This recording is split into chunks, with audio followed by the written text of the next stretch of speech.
দোল উৎসবের দিন হিন্দু মুসলিমদের মধ্যে সম্প্রীতির দেখা মিলল নদিয়ার কৃষ্ণনগরে।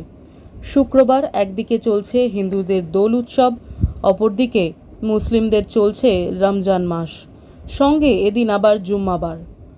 এদিন দুই সম্প্রদায়ের মানুষের মধ্যে সম্প্রীতির এক চিত্র দেখা গেল শহরে।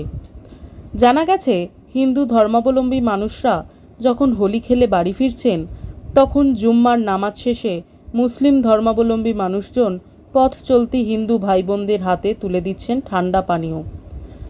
অনেকেই বলছেন, হিন্দু মুসলিম সম্প্রীতির এই চিত্র সত্যিই মনোমুগ্ধকর।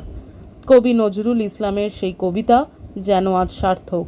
মোরা এক বৃন্তে দুটি কুসুম, হিন্দু মুসলমান, মুসলিম তার নয়নমণি, হিন্দু তাহার প্রাণ।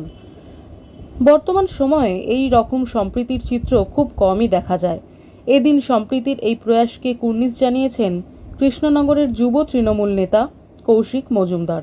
তিনি বলেন, এই কাজের মাধ্যমে বাংলার যে মেলবন্ধন, কৃষ্টি কালচার, সেটা ফের একবার এই শহরে পুনঃপ্রতিষ্ঠা করল। নদিয়ার কৃষ্ণনগর থেকে অর্ণব মজুমদারের রিপোর্ট, স্টিং নিউজ। সাথে সাথে আজকে জুম্মার নামাজও আছে, রমজান মাস চলছে পবিত্র।